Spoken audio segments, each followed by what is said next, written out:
Subscribe, follow, like, share. Last Bell Boxing. These guys give you all the exclusives, and next time I get my fight date, it's going to be exclusive on here as well. So make sure you give them all a follow. And if I last ball boxing down at Shinfields Gym, Derbyshire, joined by head matchmaker, Trilogy Promotions, Harry Ashton. How are you, mate? I'm good, thank you, mate. How are you? Really, really good, really good. Right, let's start off by explaining to me the idea behind the change of name. Yeah, so it's something we kind of spent a bit of time thinking about. Honestly, we kind of first spoke about it at the beginning of the year, kind of changing the name up a little bit from John Ashton Promotions, and then we kind of spent a bit of time thinking about how it would work, what we'd change it to, and then Trilogy just kind of came to mind one day, and I thought I quite like the ring of it. So we decided to go with that, kind of make it a bit more of a brand rather than John Ashton Promotions. Then we kind of looked a bit at the structure of stuff as well, and basically came to the decision that I'd kind of step up to the promoter role, and then John would take not a back step as such, more of a overseeing or delegating, as he likes to call it, role. So it just kind of all, so it's got a kind of a thought into it, and then we decided, look, if it's time to do it, it's probably now, so let's kind of bite the bullet, do it all. So I went and got my promoter's license, and then so Britain's youngest matchmaker and promoter now. It's got a nice ring to it. I apologise for just calling you matchmaker now then. Yeah, no, promoter now as well, so exciting times, I think, really, yeah. Great stuff. Right, first show, 2 weeks, well, just 2 weeks yesterday, 6th of September, Alfreton Leisure Centre again, great little venue. Very quick turnaround from the last show. Last show was only like 8 weeks ago, same venue. What was the thought process behind that, just to keep it rolling? Yeah, so we had the 21st of June, what was a good show, and then we knew we wanted to kind of go back to Alfreton again this year, and with the dates they kind of have there, September probably was the last opportunity we would get to go back to Alfreton, so we knew we was going to go there in September. Then kind of speaking to Carl Greaves and Craig Derbyshire's team, and it all kind of came to play that was going to do the Commonwealth title fight for Liam and Craig there on September 6th, so it all just kind of came together, really. Right, now we've spoke about that, let's go straight into it then. Fantastic fight. I can't pick them. I'm friends with you, I'm friends with Carl's team as well. First off, I've just mentioned it in Liam's. Props to Craig Derbyshire. It's a real story. And any fighter that perhaps starts out and loses a couple of fights don't necessarily mean you have to be tagged as a journeyman for the rest of your career, does it? Oh, 100%. It's an unbelievable story. I'm sure Carl's guys call him a Cinderella man, but it really is. I know he started off a bit more of a kind of journeyman route, and now is Commonwealth champion. Defended it once. Is English Superfly 2 times, that is as well. Central area, I think it's Superfly and bantamweight. I was looking at the other week, and I think he's had 10 title fights, and he's won 6 of them. So he's obviously he's not nowhere near a journeyman. Do you know what I mean? So he's no major respect to him for that. Crazy latter part of his career. Cinderella man's a good tag, absolutely. Right, let's talk about the fight. Let's talk about your charge in Liam Dring. He was out 8 weeks ago. Just talk to him about the balance of coming down from the last fight, having a bit of relaxing time, and then get himself back ready for this. Quite a quick turnaround. Yeah, 100%. I think obviously he won the Commonwealth Silver last June. It would have been in a great fight with Jemzi Kubtangi, and then came back there, boxed in Rotherham in March, I think it was. Unboxed unbelievably that night. And then obviously back in June there against Teddy Fernandez, and I think just before that fight we kind of was speaking to them about trying to do the Commonwealth in September, and was actually lining them up to defend the Commonwealth Silver back in June, but due to, I think we spoke about it at the time actually, I think we had 3 or 4 possibly opponents pull out for whatever reasons, and then as we kind of knew this was going to be happening in September, we thought, well, let's not box for the Commonwealth Silver because, well, we're 2 weeks out and you've had another opponent drop out.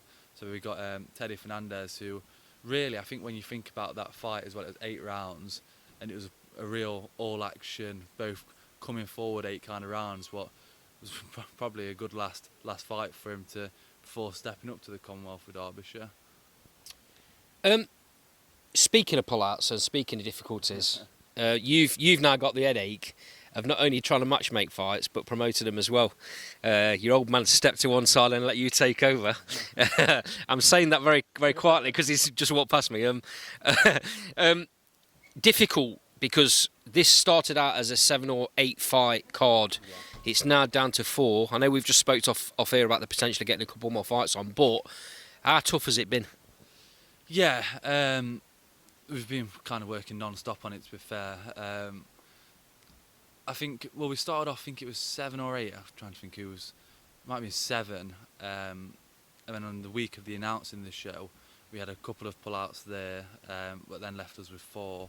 And then, unfortunately, Dylan Fitzgerald had to pull off the show as well, so that's kind of another one. So, but we're working on two fights getting on there at the moment. Got an exciting heavyweight potentially on it, and then the other one's very exciting, super light welterweight from Ireland. I won't say too much about who that is, kind of thing, but if it doesn't work out for this show, because I know it is kind of short turnaround for him as well, then you definitely will see him on one of the shows in future. But yeah, no, it's all part of it, really, isn't it? I mean, we've still got a cracking card, even as it is at the moment with 3 fights. We've got Commonwealth title fight main event, we've got Sam Whitehead in a tough match with Nathan Darby, and the UK debut of Demetrius as well, that we're all very excited about. So we've still got a great card there, but with these 2 additional fights potentially being on there as well, it could turn out to be a cracker still. With this being such an important fight for Liam and for the gym and for you as a promoting, was this card ever in danger of being pulled, or was it too important to keep because of you've been trying to work on the Commonwealth? Was it too important to keep this card on regardless? Yeah, I think, to be fair, we've never cancelled a show. We'd never want to cancel a show, and quite frankly, we never would cancel a show. And especially, you know, with Craig and Liam obviously boxing for the Commonwealth, we won't want to cancel it on those guys. So no, it's never in doubt. It's always going to go ahead. It's just kind of sticking with it, really. So no danger of being cancelled. Okay, let's talk about who we definitely have got on the show. Sam Whitehead got a great result last time out against the journeyman of journeymen.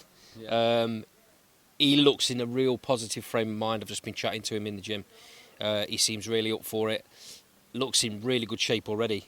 I think he's almost on weight, and that's great. You know, 2 weeks out, he's not having to burn himself out trying to take those pounds off. Looks really good at the minute, Sam, doesn't he? Yeah, and he always has done, to be fair. I think he's been a bit unlucky with a couple of the results he's had, but he's got such a positive mindset where I think some people, after the first fight he had, that really was I still think he won it. The second fight, a draw was probably a fair result on that one, so I think a lot of people would probably be down in the dumps after that, but he never has been. He's always stuck with it, and I was over the moon for him when he got his win against Dale last time out. I think the fight on the 6th for him, I think the style-wise, it's perfect for him. But we've seen Nathan Darby box Jack Mantel. We know what he's like. He's a good boxer, so it's a tough fight for him. I think style-wise, it's kind of perfect for Sam as well. Yeah, he's probably going to have to adopt a little bit of a different style.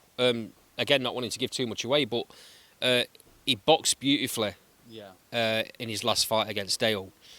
He's maybe going to have to put the pressure on a little bit because of the way Nathan fights. Yeah. Nathan's a bit of a back foot fighter and he pot shot.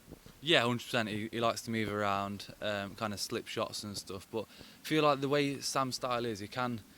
I mean, we've seen it a bit in here as in the gym. To be fair, he can go forward and back, but he's always composed as well. I don't think he's the kind of person who would get annoyed at the way Darby is, or frustrated. Even is probably the better word.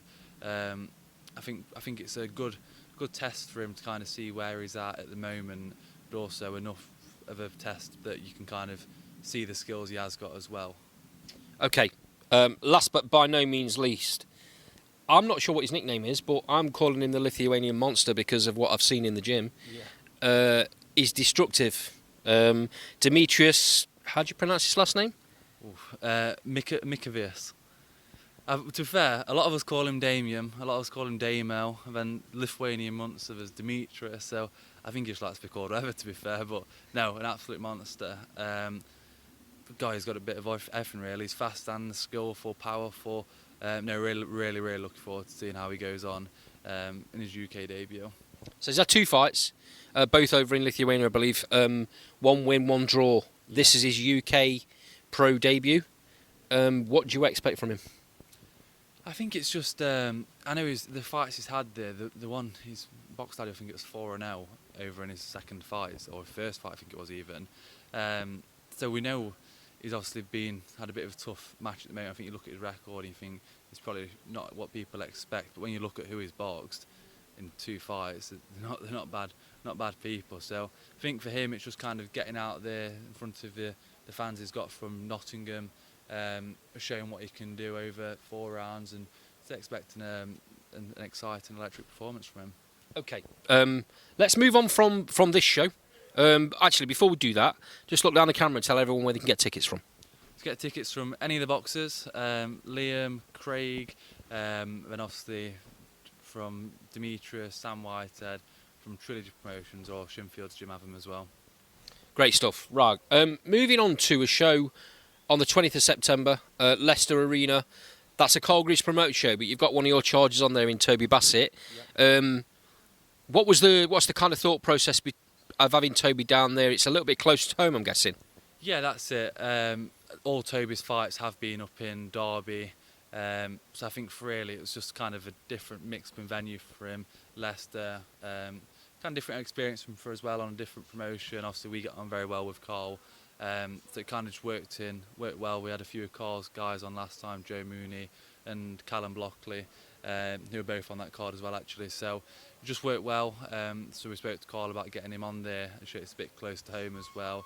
Different experience for his fans instead of travelling all the way to Derby to kind of go over to Leicester as well. So just worked out well. So yeah. Okay. I spoke to Andy with Toby in the interview after the last fight, and Andy was talking about how they're wanting to progress in the level of opponent that they've got. Yeah. You've delivered here because he's got Robbie Chapman, who's 13, 56 and 9. This kid knows how to win. Yeah, and he's definitely one of those boxers where his record probably doesn't show what he can do. He's a handful for sure. They call him the Camden Caretaker. What I think is a great nickname personally. But no, he's a real handful. So I think it's a great fight for Toby. Just kind of see again, gauge where he's at, and then hopefully look to build on from that win. Hoping to push on to 6s after this one, potentially. Yes, 100%. So definitely 6 after this. We've got 2 more shows planned in for the rest of the year. So hopefully having back out on one of those in a 6-rounder. Great stuff. Always a pleasure chatting, mate. With your permission, I'd like to be down on fight night, if that's all right. 100%. Great stuff. I never assume. It's always nice. It's always great coming down. I know I'm always made welcome, and I really appreciate that. So I'll see you fight night. But for now, thanks a lot. Speak to you soon. Amazing. Thank you very much, Andy.